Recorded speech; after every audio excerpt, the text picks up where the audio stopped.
Dakta mtazamaji, ni matumaini yangu kwamba ubuheri wa afya popote pale ulipo. Karibu ndani ya Switch Adhuhuri, ni kujuzi yaliyoibuka na kugonga vichwa vya habari humu nchini na bila shaka kwenye rubaa za kimataifa. Niite Hadi Mwasiwa na mtafsiri wa taarifa hizi kwa lugha ya alama ni Michael Maidhia. Lakini kwanza, hivi hapa vidokezo.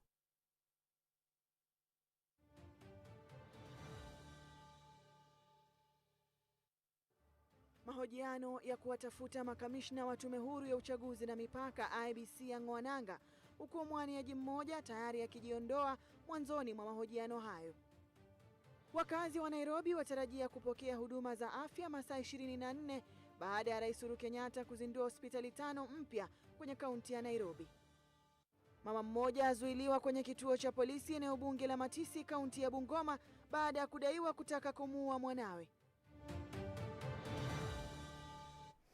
Na mtazamaji, ndio mwanzo tunang'wananga kwenye taarifa za Switch Adhuhuri. Ni kukumbushe tu unasema nasi moja kwa moja kupitia ujumbe mfupi ndani ya 111444111 au unaweza kulonga nasi kupitia mtandao wetu ya kijamii @Switch TV Kenya kwenye Twitter, Instagram na Facebook vile vile. Na wakazi wa Nairobi na viunga vyake wanatarajia kupokea huduma za afya kwa saa 24 baada ya Rais Uhuru Kenyatta kufungua rasmi hospitali 5 mpya hapa jijini Nairobi na kuamrisha kutolewa kwa huduma saa 24. Ujenzi wa hospitali hizo mpya ni miongoni mwa hospitali 24 ambazo zinalenga kujengwa na huduma za jiji la Nairobi NMS katika harakati za kustawisha eneo la Nairobi pamoja na kufanikisha mpango wa serikali kuu wa kumaliza msongamano katika hospitali za kitaifa kama vile Kenyatta, Mama Lucy, Pumwani pamoja na Mbagathi kwenye kaunti ya Nairobi. Sheila Ngetich anaeleza zaidi. Akiandamana na mkurugenzi mkuu wa shirika la NMS Mohamed Badi na maafisa wakuu serikalini, Rais Uhuru Kenyatta alifungua hospitali 2 za daraja la pili huko Gishagi na Gatina katika eneo la Kawangware. Aidha, alianzisha hospitali za daraja la 3 Mukuru kwa Ruben, Tasia kwa Ndege na Mukuru kwa Njenga. Rais akitangaza kuwa hospitali 19 zinazojengwa zimekamilika. An area with a population of over 500,000 people was only being serviced by one dispensary where mothers could not even be afforded the dignity of giving birth and having time to even recover.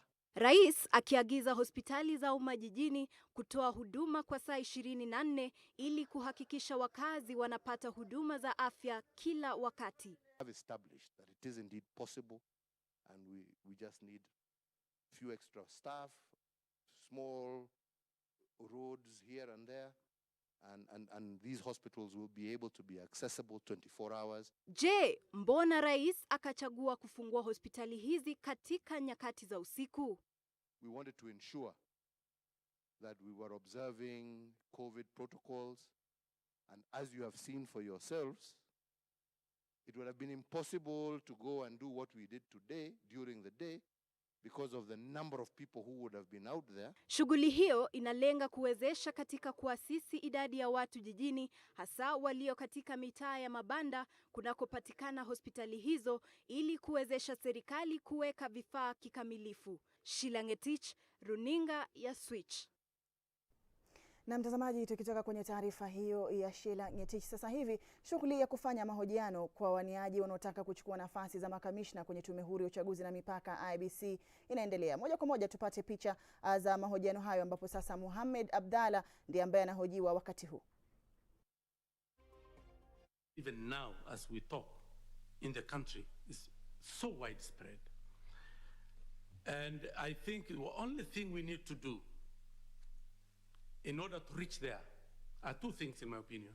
1, invest heavily in technology. And 2, invest in voter education in the use of that technology. And it shouldn't be a month or a year. It has to be a continuous process over a period for people to, and there must be illustration so that even when you're voting, it's not necessarily you vote for wherever there's a TV, so that you actually see step by step how to use your smartphone to vote. And whoever has no TV will go to where there's TV.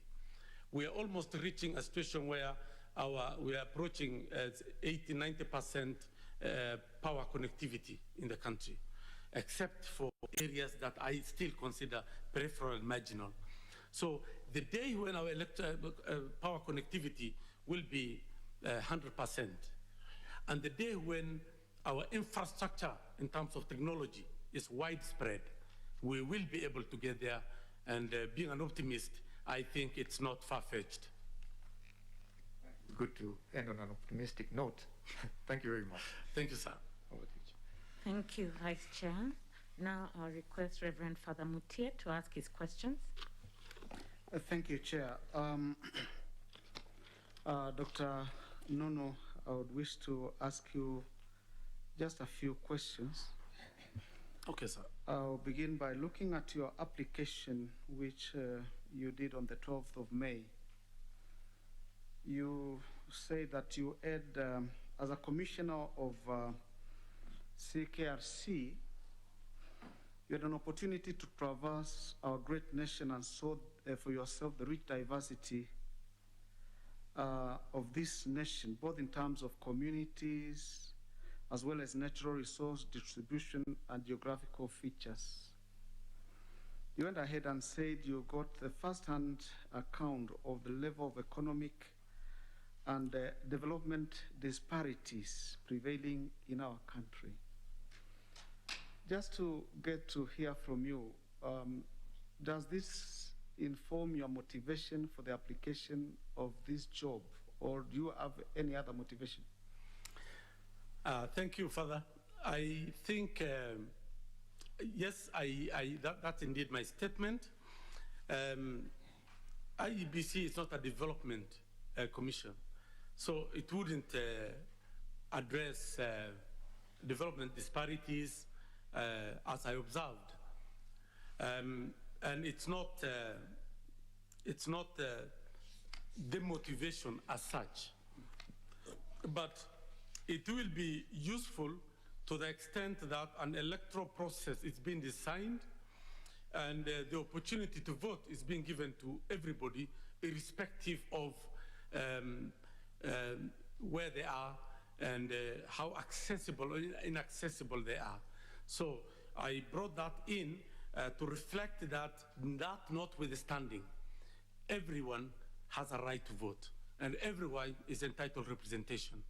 So for me, that background information would help me if I was accorded this opportunity to ensure that designing the electoral process, designing the voter education process, and rolling out processes of engagement with stakeholders is not curtailed and is not devoid of the inclusion of those who are in the periphery.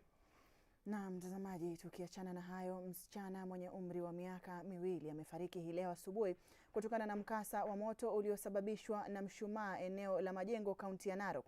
Kulingana na Samuel Mukua aliyekuwa kwenye eneo la tukio, moto huo ulianza saa 2 na wakati wakazi na wazima moto hawakufaulu kuuzima, kila kitu kilikuwa kimechomeka pamoja na mtoto huyo aliyekuwa amelala ndani ya nyumba yao. Akithibitisha mkasa huo, kamanda wa polisi kaunti ya Narok Frederick Siundu amewaomba wakazi kuwa makini na watoto na kuhakikisha wako chini ya uangalizi wa watu wazima. Mkasa huu umetokea siku 2 tu baada ya mkasa mwingine wa moto kutokea chumbani na kuwaua watu wengine eneo la Iltom Kiok, kaunti ndogo ya Narok Magharibi. Hiyo sijui. Sasa nikasikia tu roho inanikusa tu, ile moshi sio mzuri. Ndio nikakuja akimbia kuja kuona hiyo moshi ni ya nini. Nikakuta mjamaa mwingine anaendelea kusima moto na maji. Ndio sisi kuangalia ndani, wakati gari imekuja ya kusima moto naye kapaweza moto hiyo, ndio tukaona mtoto ako ndani amechomeka. Na aliwaja nyumba ile ikiwa na mshumaa inawaka kwenye sehemu ya kiti. Mshumaa huo uliweza kuwaka na ukaangukia kiti, na ile sponji ilikuwa kwa kiti ikashika moto. Hatimaye nyumba yote kwa jumla ikashika moto, na katika mkasa huu tumeweza kupoteza mtoto. mtoto mmoja mdogo wa miaka 2 hivi, ama tafuta mfanyakazi kama unaweza aweze kuchunga watoto. Hii ni mkasa ambao ungeepuka, ni mkasa ambao haungetokea wakati kama huu, na ni jambo la kushtusha sana. Tunawapa pole mama mzazi na baba wa mtoto huyo, na tunasi majirani, mandugu na marafiki kusimama pamoja, maana hata vitu vya nyumba vyote vimeweza kuungua katika mkasa huu, na huyo mama sasa ni kama hana nyumba na hana mahali pa kukaa. Na mtazamo wa wanunuzi kuhusiana na ubora wa bidhaa zinazozalishwa nchini na zile zinazotoka mataifa ya nje umeendelea kuibua hisia changamano. Haya ni kulingana na mamlaka ya kukabiliana na bidhaa ghushi nchini, ambayo imeeleza kuwa kiasi kikubwa cha bidhaa zinazotoka mataifa ya nje huwa ni ghushi. Robert Ouma ana mengi zaidi. Katika karne ya 21, uvumbuzi wa teknolojia umeonekana kurahisisha utendakazi kwa asilimia kubwa ya watu, sio tu katika bara la Afrika bali ulimwenguni. Katika siku za hivi majuzi, bidhaa ghushi zimeonekana kufurika madukani, hivyo basi kulegeza hali ya biashara kwa wachuuzi wanaouza bidhaa zisizo ghushi. Mamlaka ya kukabiliana na bidhaa hizo zisizozingatia usawa nchini likidokeza kuwa dawa za matibabu ndizo zinazogushiwa sana ikilinganishwa na bidhaa zingine zinazozalishwa humo nchini hata kutoka katika mataifa ya kigeni.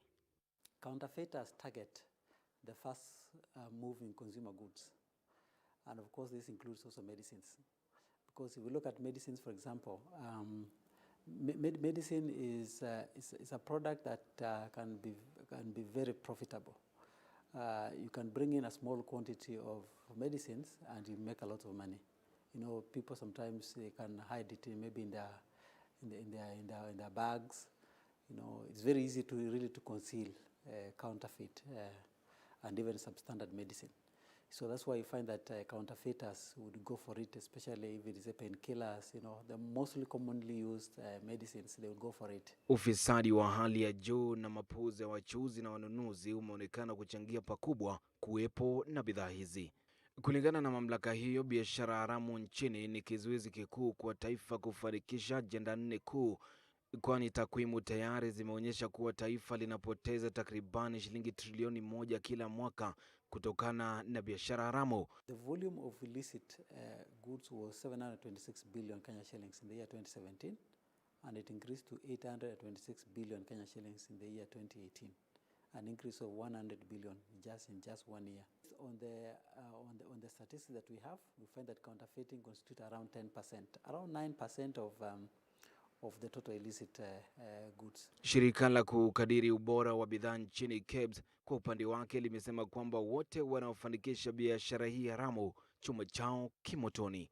Here in KEBS, we have a two-pronged process in terms of the quality assurance of the products that in the market. One is the product certification. In the product certification, we have the issue of certification of the product at the factory level, where now officers go to the factory premises, they collect samples of those products, and they are brought to KEBS for testing to check whether they're in conformity to the relevant Kenyan standards. Robert Ouma, Runinga Switch. Na mtazamaji, dakika 11 zimedondoka baada ya saa 7 majira ya Afrika Mashariki. Niruhusu nichukue pumziko fupi, ila nakusi usalie papo hapo, maana nitakuwa narejea na taarifa zaidi muda usiokuwa mrefu.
Karibu tena ndani ya Switch Adhuhuri, niendelee kukujuza yaliyoibuka na kugonga vichwa vya habari.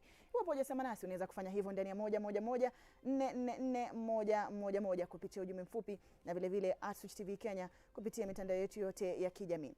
Na tukiendelea mbele kwenye taarifa zetu ni kwamba kampuni ya kuzalisha umeme nchini ya KenGen inatarajia kupata faida ya shilingi milioni 119 kutoka kwa shilingi 550,000 kutokana na mradi wake unaoendelea wa kusafisha maeneo ya kuzalisha umeme. Kampuni hiyo imeeleza kuwa kama njia mojawapo ya kukabiliana na uchafuzi wa hali ya anga, mradi huo unatarajiwa kufanikisha kila azma ya kukabiliana na uharibifu huu katika nchi hii. Kulingana na KenGen, umeme zaidi utazalishwa kupitia njia ya sola, jambo ambalo litakuwa la manufaa zaidi.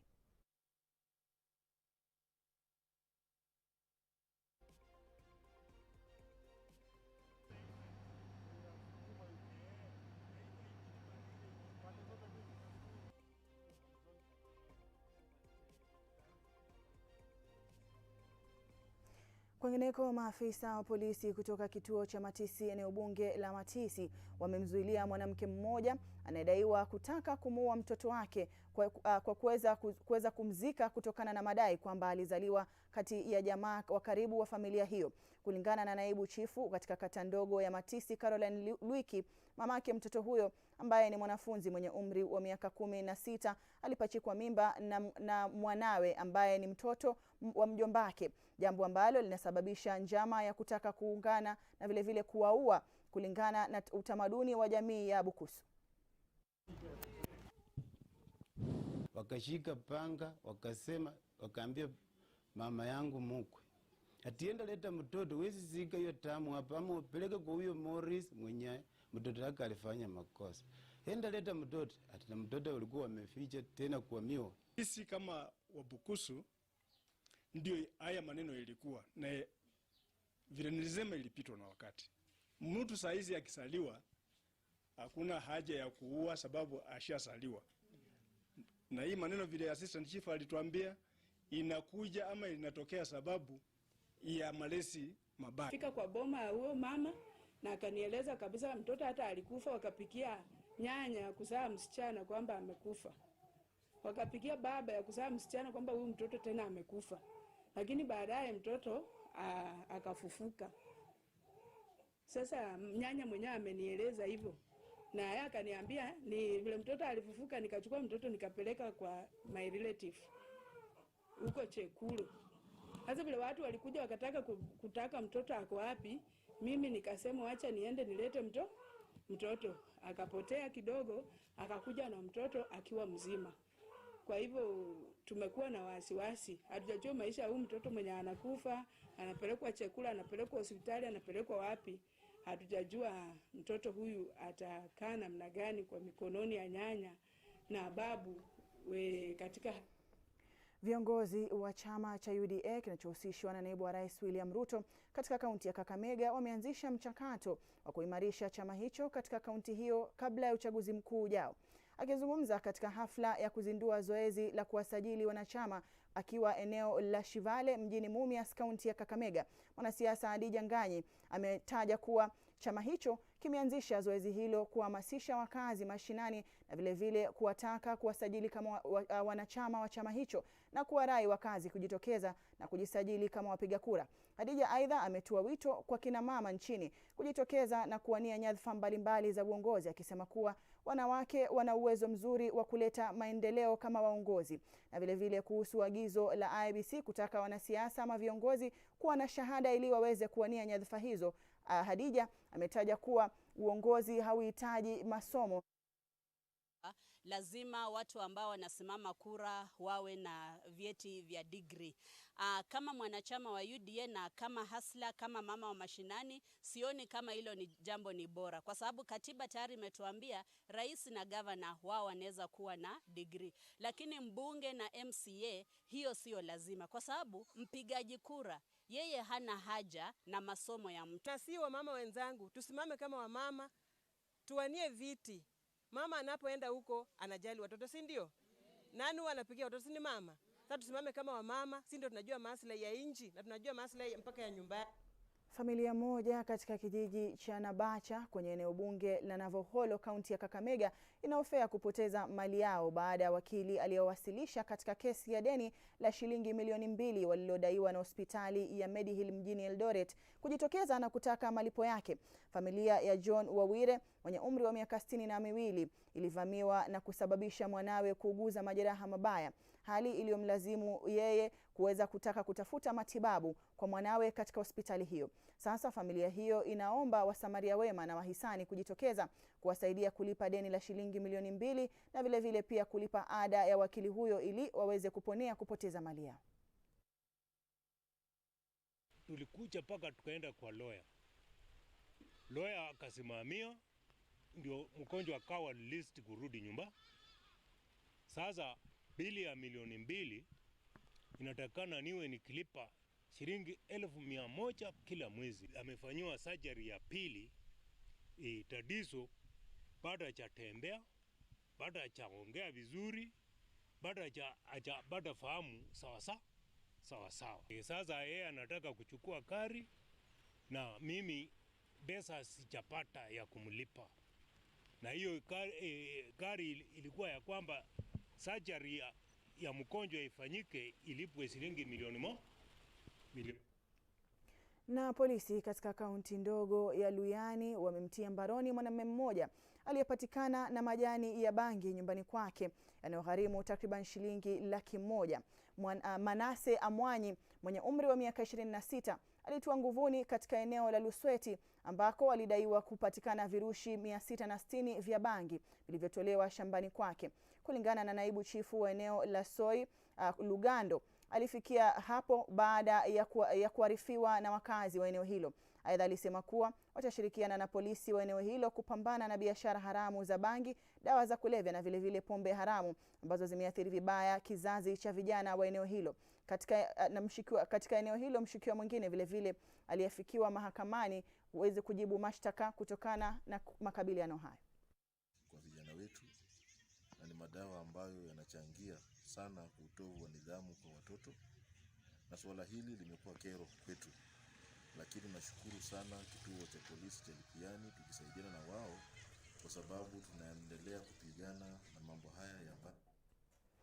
Na tukiachana na hayo, serikali ya kaunti ya Kilifi imetunga sera ambayo itahakikisha sodo zinatolewa bure katika maeneo yote ya umma na taasisi za kujifunza kama njia ya kushughulikia afya ya hedhi na usafi. Wadau walishirikiana na kitengo cha usafi wakati wa hedhi katika kaunti hiyo wamekuwa wakitayarisha sera hizo na kuweza kuwataka mabaraza la waziri kabla ya kupelekwa kwa bunge la kaunti ya Kilifi kama mswada. Mariam Jahid anaeleza zaidi.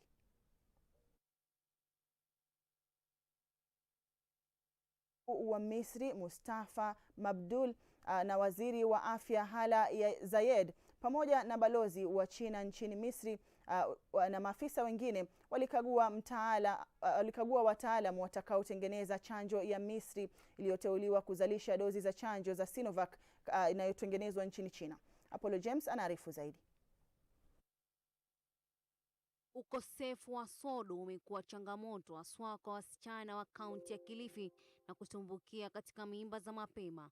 Hali hii ilishurutisha kaunti ya Kilifi kuleta sera za kuhakikisha taulo hizo za usafi wakati wa hedhi zimegawanywa kwa wasichana ili kukabiliana na tatizo hilo. Ukifanya focus group discussions kuwa mara mingi wasichana wanapata mimba kwa maana hawana hizi sodo, wanaenda kutafuta kwa vijana wa bodaboda ambao wako na pesa ya haraka anapata hivyo. Sasa tunataka tupate hii policy. Kwanza itasaidia kufanya department ya health na gender tuwe tunaweza kuingiza mambo ya menstrual hygiene na health ndani ya budget yetu. Tuwe tunaweza kubajetia mikakati yote tuhakikishe wasichana wetu wote wako na access kwa information.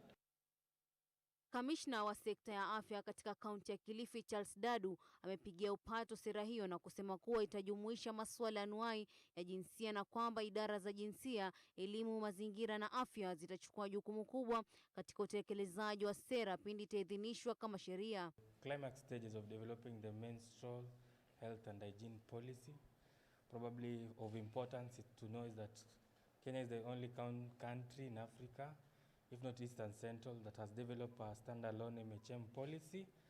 And for this instance, we take pride that Kilifi stands a chance to be the pioneer county to domesticate the national menstrual hygiene management policy. This has been work that has been achieved courtesy of a consortium of different partners and stakeholders that work at different levels of the county. Halima Omar ambaye ni mwalimu mkuu wa shule ya sekondari ya Mambrui alikaribisha hatua hiyo, lakini alitoa wito kwa serikali ya kaunti kuhakikisha kuwa shule za kibinafsi pia zinajumuishwa katika utoaji wa bure wa sodo. Wakati kweli mimi pia nilipewa katika afisi ya education, lakini mara nyingi utaona tunatengwa kwa sababu sisi ni private. Kwa hivyo naomba serikali ya kaunti itume watu wake waangalie namna sisi zile huduma ambazo tunatoa yafaa serikali sisi pia ituangalie. Kaunti ya Kilifi itakuwa ya kwanza kuweka sera za utoaji wa bure wa visodo kwa wanawake ambao katika kaunti hiyo idadi ya wanawake ni takriban 1745. Mariam Jahid, Switch, Adhuhuri. Mtazamaji, samahani kwa mchanganyiko huo. Ilikuwa ni taarifa kutoka kaunti ya Kilifi kuhusiana na kupitishwa kwa mswada kwenye bunge la Kilifi wa kutaka sodo ziweze kupatikana kwa urahisi kwa wanawake ama wasichana kwenye kaunti hiyo. Kwa sasa twende nchini Misri ambako waziri mkuu wa Misri Mustafa Mabdul na waziri wa afya Hala Zayed pamoja na balozi wa China nchini Misri Lialo Yang na maafisa wengine walikagua wataalamu watakaotengeneza chanjo nchini Misri inayoteuliwa kuzalisha dozi za chanjo ya Sinovac inayotengenezwa nchini China. Apollo James anaarifu zaidi. Akizungumza katika mkutano na waandishi wa habari uliofanyika baada ya ukaguzi huo, waziri mkuu wa Misri alisema kuwa sasa dunia inakabiliwa na uhaba wa chanjo za korona na uzalishaji kadhaa wa chanjo hizo wameshindwa kuheshimu miktaba ya kuzalisha chanjo zaidi. Rais Abdel Fattah el-Sisi ameagiza kuwa Misri lazima iwe na uwezo wa uzalishaji wa chanjo za COVID-19.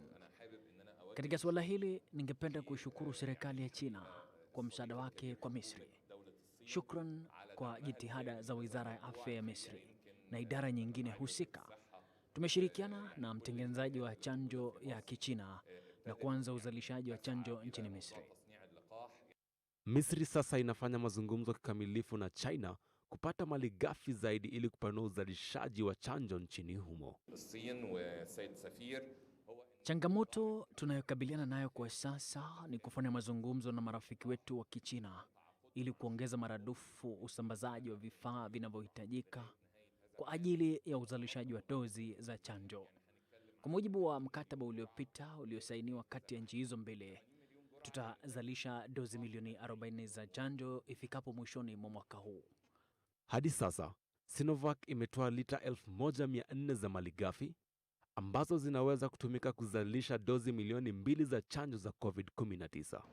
Sinovac pia imewafukuza wafanyikazi wa kiufundi nchini Misri kusimamia na kuongoza ujazaji wa ufungaji wa dozi za chanjo. Apollo James, runinga ya Switch. Mtazamaji, taarifa hiyo kutoka nchini Misri imetufikisha kwenye kikomo cha taarifa za Switch Adhuhuri mchana wa leo. Kwa niaba ya wote waliofanikisha taarifa hizi, nasema shukrani za dhati kwa kuungana nasi hadi tamati. Nimekuwa kwa Hadi Mwasiwa na mtafsiri wa taarifa hizi kwa lugha ya alama amekuwa ni Michael Maidhia. Hadi wakati mwingine tena, kwa heri.